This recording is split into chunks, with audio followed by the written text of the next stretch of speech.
I'm going to jump in because we're a little bit behind time. We're trying to catch up. I feel very excited. I'll start by introducing myself. I'm John Kimble. I'm Senior Advisor to the New York City Fund to End Youth and Family Homelessness. I'm looking at a very old picture of myself before I had children and gray hair. You can look at that picture instead of this one. I'm going to quickly allow all the panelists to introduce themselves and then give a little grounding on what we're going to talk about today in this panel, and then we'll jump into it. So maybe we start from the very far end and work our way this way. My name is Tamarata, Wague, and I'm a program coordinator for the Housing Navigation Fleet at Safe Rising Streetwork Project. Good morning, my name is Stephanie Woodbine. My pronouns are she and her. I am a member of New Destiny Housing's Survivor Voices Project. I'm also co-chair of the Advisory Council at the Mayor's Office to End Gender and Domestic-Based Violence. And I am an EHE voucher recipient.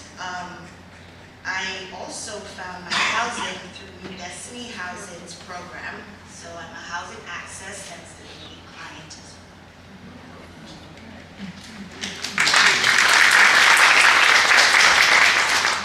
Good morning. My name is Julian Forero. I'm a broker in New York City.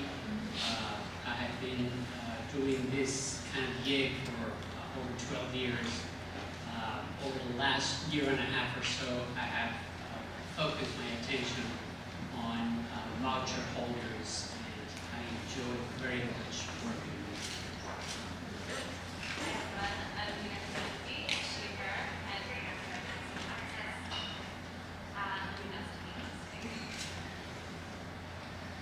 So I should thank you, Stephanie, for reminding us to introduce with our pronouns. I use he, him pronouns. And from the big picture that I want to set, before we move into the programmatic focus, the purpose of this panel is to talk about this critical and joyful moment that we're all working towards after people we're working with, or those of us experiencing this ourselves, have gone through a period of violence, unsafety, instability, eviction, homelessness. The moment when you walk through the door of your own home that's yours and yours alone, and that's safe and stable, and you close the door behind you and you feel the four walls around you and your family, and you know that you are safe and you can begin a process of healing, a process of building a better future for yourself and for your family. That's what we all here work towards and hope to achieve for everyone in our city. It's not easy in New York to achieve that process, and there are a lot of obstacles. One thing that has happened in recent years, at the beginning of the pandemic, that many of you know about and some don't, is a program called the Emergency Housing Voucher Program that Stephanie mentioned. It was a federal intervention where the federal government made available a large number of Section 8 housing choice vouchers on an emergency basis to cities to allocate to people who are housing unstable. And in New York City specifically, it was the first time we had a rental assistance program dedicated to survivors of domestic violence. And New Destiny received a contract from the city to provide housing navigation and housing assistance to people who receive these vouchers, and has placed to date over 700 households into permanent housing, which is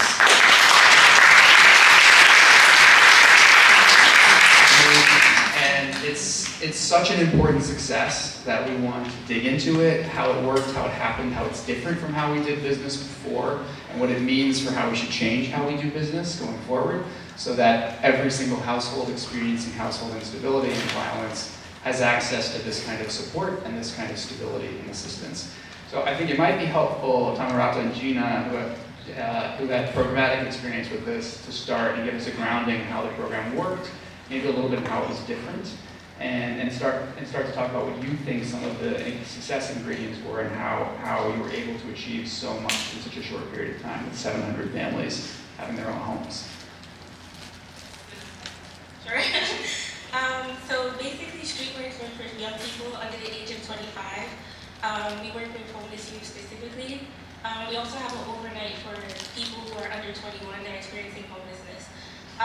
This is the first time that USCD funded programs had access to vouchers at all. So we didn't have access to city fund vouchers. We never had access to like any voucher period. Prior to EHB, our housing director, Joe Lesmakai, mostly worked on like supportive housing applications for our clients. So this was actually like something very new for us. It took away barriers to housing for a lot of clients. So majority of the clients that walked through our doors were already eligible for the EHB voucher. So people no longer had to be in shelter to be able to access the voucher. And the applications were very straightforward. So working with our clients was very easy. We just had to get them access to their documents to be able to do the applications. And another good thing about it was that not only was the application easy, we realized that well, majority of our clients, again, kind of like I said, were eligible, but we were able to pump out a lot of applications, so taking away barriers. And once we did the applications, we realized that there was a lot of people that we have now with vouchers, and we had to come up with a system to be able to manage this. So one of the things that we did for our program that really worked was the housing client voucher list. And the voucher list was basically a list of clients based on when their vouchers were going to expire, so that we could give enough time to clients who need the most housing help at the moment.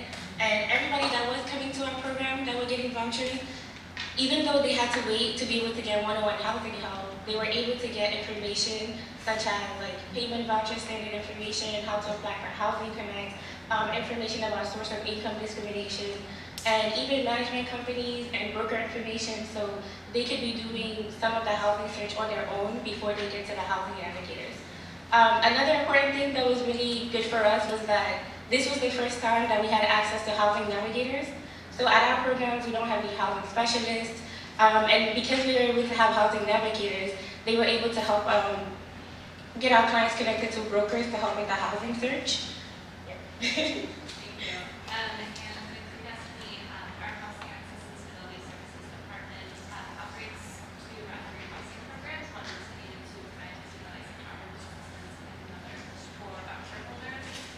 But when EHB first came up, even before our contract was awarded, our housing coordinators were like feasible in helping find some time for EHBs, because we did recognize that many of our clients who were seeking rental assistance were really seeking a longer-term voucher. And as Vanessa mentioned, many of our clients, if they were not going to shelter, did not have access to a long-term resource such as EHB. So this was a huge change for the population that we're serving, and something that we saw as huge value from the beginning.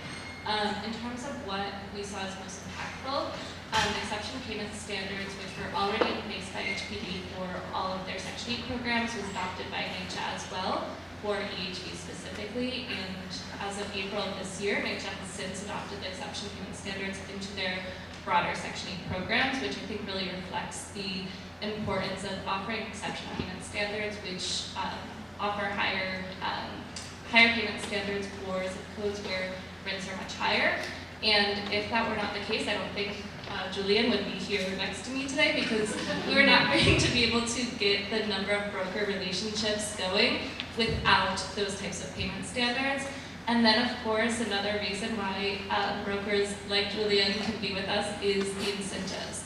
HRA's typical incentive for brokers' fees for clients and community is 50% of 1 month's rent. Whereas EHB incentives included the full 15% of annual rent, which is more widely available for clients exiting shelter, but is not available for clients who are going through a home base or going through other avenues outside of the shelter system. So that is a huge impact. If we think about a studio unit at payment standard, that's $2,335. 50% of 1 month's rent is about $1,200. 15% annual rent is about $4,200. So getting brokers the buy-in of actually getting that full payment, which they'll be receiving from a cash-paying tenant, is huge, and really made it so much more feasible for us to get clients into permanent housing in neighborhoods where they wanted to live and not just where their voucher allowed them to. Thank you. Stephanie, having lived through this process and built it into expertise as a leading advocate now for solutions for housing, can you talk about your experience of what works and maybe what was different from other kinds of programs in this experience? Thank you, John. With the EHV voucher, what worked for me was having housing search assistance. While maneuvering homelessness and focusing on staying off the streets, yeah, I really appreciated having a navigator through Destiny Housing to help with this search. I was not in shelter. I was afraid going into regular shelter, and I didn't qualify for the DV shelters because I was not in immediate DV crisis. I experienced, some sources of discrimination, and I was searching on my own. And it was really helpful to have someone else who understood what I was going through. So it was really impactful just to have that sort of assistance. And I didn't qualify for any kind of voucher prior to EHV because I was not in a shelter. So that was an important distinction as well, that I'm just incredibly grateful for. I want to remember the discrimination part and get back to that as sort of a central thing we talk about. And as we get there, because I think Julian will have a useful perspective on that. Can you talk about, Julian, your entrance into this program, how you came to be part of it, and what your experience is as a broker? Let me give you a little bit of background. As I mentioned before, I've been doing this kind of work for over 12 years. From the beginning, I got the calls, I have a voucher, can you help me? And unfortunately at the time, given the parameters of the vouchers, finding inventory was almost impossible. It was a huge challenge, in particular in the areas that I wanted to focus on. But a year and a half, I was introduced to the emergency housing voucher being available, and I decided to kind of focus my attention to that. And it has been an incredibly rewarding experience to the point where I literally took everything else that I was doing before and I set that aside. I am 100% focused on emergency housing vouchers. And the reason is very simple though. There is an enormous charge that you get when you find somebody a place where they can move. And I have had so many people just literally break down in tears when they realize that all of a sudden they do have a place. That is so motivating. Obviously the money is very good, so I'm going to lie. And I have put so much attention to it that I heard your statistic, Destiny Housing managed to place 700 people. Well, in this year alone, I have managed to place 100 people.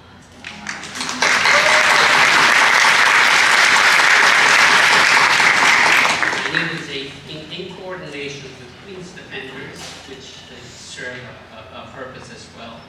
But I started working with Destiny Housing about maybe 6 months ago or so, and it continues. I mean, right now, I focus my attention on finding apartments for voucher holders, the apartment that they never in a million years thought they would be able to get. I'm putting them in luxury buildings with 24/7 doormen. It's not easy to find them, but that's where I come into play. I do the research every single day, 7 days a week. I'm constantly looking to find those buildings where I can take these people to, because I know they're going to have a huge experience there, one that is literally life-changing for them, and I'm getting paid very well. Putting 100 households into permanent housing, which is an amazing impact of the year that I think all of us can aim to aspire for ourselves in our work. I wanted to go back to Stephanie's comment about the experience of discrimination, because on the one hand, what we're celebrating is this new resource that is flexible, that is comes more from a place of abundance than scarcity, which is why we're able to solve problems. But it doesn't change the fact that we live in a discriminatory society, and that even though we have laws on the books in New York City and state, people use source of income as a basis for discrimination or as a pretext for racial or gender or family structure discrimination. Can we talk about what that looks like and what we can do to fight it and overcome it? Sure. Yeah, I mean, I think that, we've seen source of income discrimination, other forms of discrimination take many forms over the years. And one of the biggest ways in which we can help overcome this, in addition to supporting our survivors in knowing what their rights are and what they should or should not be expected to pay, is making sure that the lease-up process can be as seamless and attractive to landlords and brokers so that we can continue to have buy-in from the real estate community.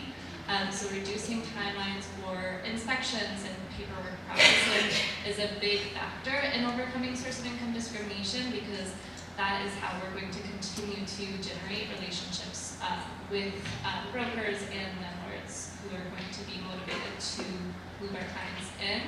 At the same time, we have wonderful partners that we've worked with in the past to support clients in navigating these circumstances, not just our navigators, but using resources from Unlock NYC and the Fair Housing Justice Center when discrimination is not being resolved by our own advocacy or by the survivors themselves speaking up for themselves.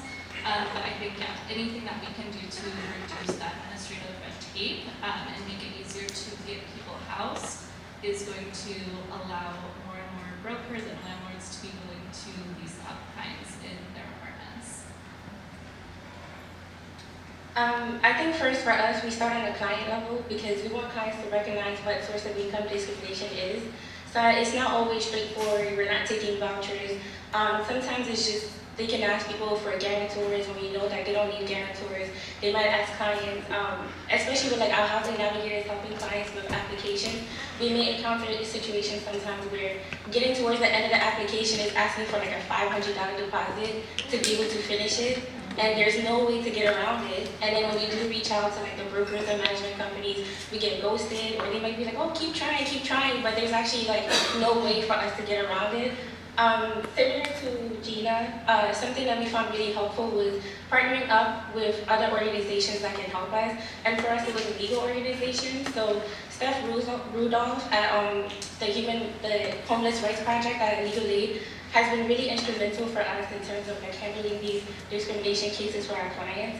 So we do usually reach out to them when we're experiencing these issues, and if they're able to do any intakes for our clients, then they advocate for our clients. And majority of the time, probably almost 100% of the time that we reached out to them about a discrimination case, the clients have been able to move into the apartment.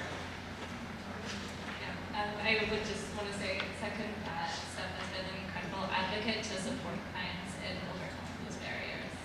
And was my law school classmate. It's amazing. Go Steph. I wanted to talk a little bit about the myth that crime and housing vouchers go together. There's this idea that, people who have vouchers are gonna bring economic damage to landlords. But I was reading a study by Professor Stoll from UCLA, right? He analyzed data from the Census Bureau and FBI stats from the country's largest metro areas, right? Public safety data and voucher data from HUD, which disputed this. And I feel like this is one thing that, we could probably try to spread awareness and let landlords know, there's really no merit to those myths. So that's one. Julie, do you want to speak about this? I'm sure you encountered this a ton, head on. Well, one of the biggest challenges with landlords that are not used to accepting vouchers is the unknown. And for most of the deals that we close, the landlord has to literally set aside an apartment for a month or two, sometimes 3, have the apartment be vacant for that period of time.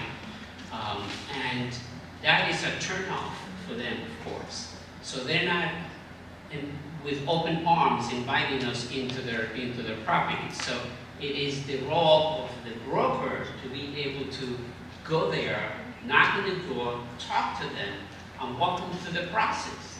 You know, on my first couple of months doing this thing, I was even timid about going and talking to these people. You know, do they really want to talk to me?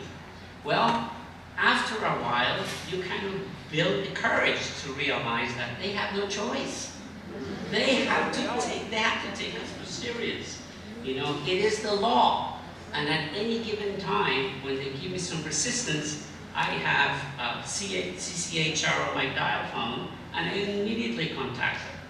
There is a company where we had some big issues trying to break in, and they were changing the rates of the rent as the applications were being submitted. And we basically, got CCHR involved, and they immediately stopped. They realized this is a very large company. I don't want to say who the company is, but all of a sudden they opened the doors. They realized that that is what it is, and we have placed over 20 people there in that company now. I think is getting to the point where the brokers feel just as comfortable going in, because a lot of the brokers don't feel comfortable. Realize that there are over 35,000 brokers in New York City. That's a lot of people knocking on doors and not really knowing how to go about the process. I learned the process, and I find it very challenging at the beginning. Now is only, let's say, the beginning. And that's why I think my results are what they are, and I continue to see them growing because I'm expanding the base of landlords that I have. And I'm going back into my original contacts to say, okay, Tom, what do you have for me? You know, and in many of the cases, they're basically calling me to say, hey, by the way, we do have one apartment that kind of fits the price criteria that you're looking for. So those relationships are absolutely key to the success. I'm not going to teach any broker how to do that, of course. But it is a function of having the courage to do it. Yeah, and that seems like a sort of emerging theme in what we're talking about. The success of this is both relationships and trust that are built in the process of working with the client, working with the city, working with the broker, and working with the landlord. Can you two talk about the role that, some of you have mentioned that this, the process was simpler and less administratively burdensome, which is in itself a form of the government trusting you as a provider, trusting you as a citizen, as a resident, home seeker, trusting you as a broker to conduct the search without lots and lots of checks and red tape and hurdles to jump through and proof to provide. Can you talk about the role that trust plays in that from each of your experiences? So the first thing is our clients are our number one priority at Streetwork. So that's in every aspect, and we have a client-centered approach. So in terms of working with our clients, their priorities are what matters the most to us. So in that, like building trust with clients, when we're first meeting with them, we're having conversations with them about what they want, where they want to live, what kind of neighborhood they want to be in, what do they expect from an apartment or a management company, or like all those other things. And then we also have a conversation about what's possible, right? So also like what's possible based on which neighborhood they want to be in, what the payment standards are, what the housing market is looking like. And I think having those conversations in the beginning helps us build trust with them, and also helps us when it's time for difficult conversations. So for example, sometimes we might get like towards the end of somebody's voucher, like they're losing time, and they have their heart set on like one specific place that they want to be at, but being able to have these difficult conversations about maybe broadening up their horizons, kind of like, barring any like safety issues, so that they're able to access housing and be able to save their vouchers. And also, in terms of working with brokers and management companies, we do like to provide as much support as possible, like Gina said, through every step of the rental process. And sometimes it almost feels like we're like mediators a little bit between brokers, management companies, and our clients, or even sometimes with NYCHA as well. Even though we're not able to like move the process like faster or like make any significant changes on the end of NYCHA's part, sometimes we're able to do like escalation requests with like DYCD to help figure out some of the reasons why the cases are stalled. So we do advocate a lot for the management companies, but in the end, our clients are our priorities. So even if sometimes we do have really great relationships with management and brokers, and we are building trust with them, we do have to set boundaries sometimes in favor of our clients. I think one important part of the trust is really the dialogue that takes place between the person who is looking for the apartment and the broker. That line of communication there is super vital because they are afraid. They are really at a point where any little thing can set them off. And I feel their pain to a great extent. You know, I'm there for them for when they need me. I gotta tell you, I get texts at 1 o'clock in the morning, 2 o'clock in the morning. That's the only time they're able to text me for whatever reason. You know, I make it a point to answer every single text, every single call, every single email I receive directly from them. I do not miss one of them. You know, it's that important to me because they need to feel that connection. Once they feel that I am really watching their back, then they relax a little bit more. They're more willing to wait the longer time that it takes to get them in the place. But that is a huge, huge part of what I do, you know, is to put them at ease and work with them and treat them like human beings, which they haven't been in most cases. I started the process with my case manager at the Manhattan FJC. She was amazing, like just being there for me with the paperwork. And when I received the voucher in May of 2020, I was paired with a navigator from Destiny. And it was important for me to trust that she was doing the best she could. I understood that this was a competitive market. I wasn't just competing with other voucher holders, I'm competing with regular people who are living in New York and are experiencing the crunch too, but you know, they might be employed as well. So, you know, it was just having that kind of relationship and understanding where she was coming from, you know, understanding that the CBOs, a lot of the workers are also crunched. You know, the resources are underfunded, they're overworked, and you know, I kind of understood her part as well. But she was there for me, liaising with the landlords and the potential brokers and all of that. So I really, you know, appreciated her being there, and I had to trust her. I needed quick rehousing because I was injured maybe 2 weeks after I was evicted. So that also comes back to the fact that housing is that safe space. I would not have had an injury if I was not homeless. But you know, I needed a stable home to maintain a routine. It was important for me to be able to be a responsive parent even though I was going through all of this. And she, the navigator, she really understood that, and you know, I was grateful for her assistance the whole time.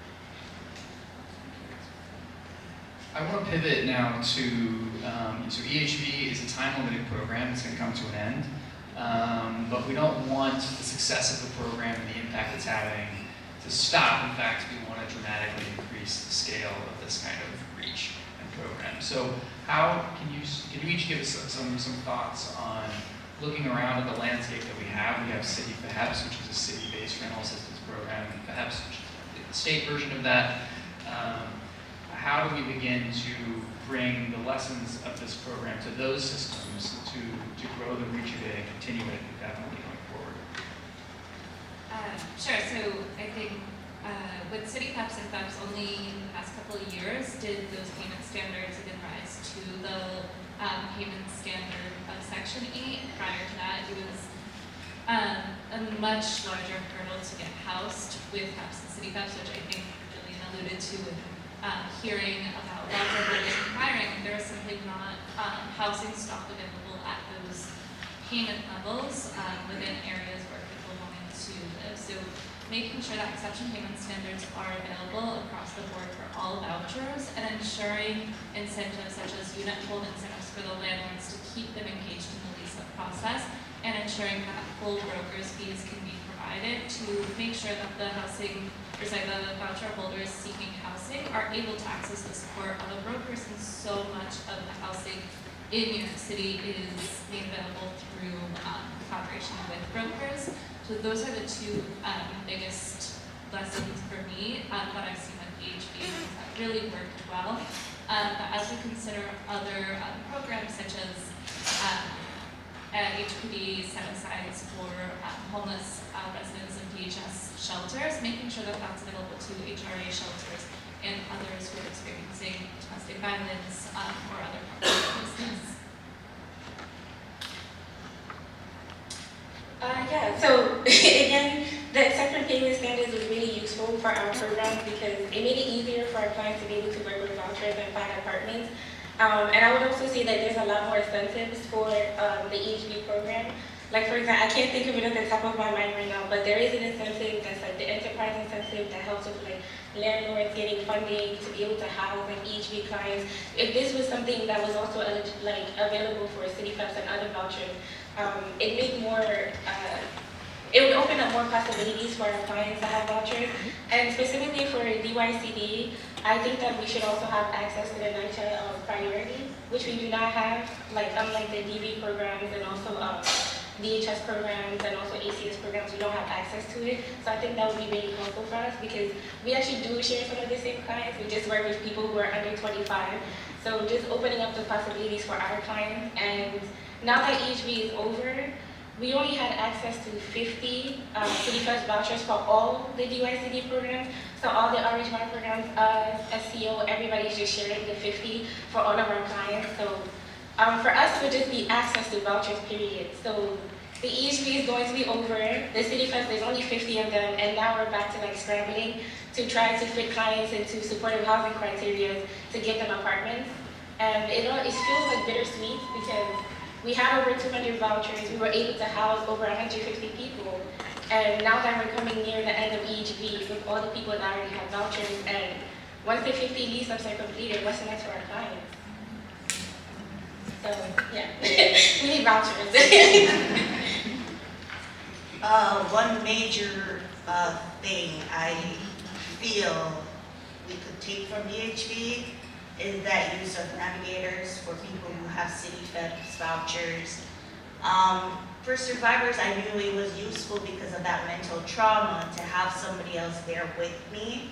And I imagine people who also have city FEPs could use this kind of navigator assistance to kind of, liaise and, basically be a channel of communication between them and landlords.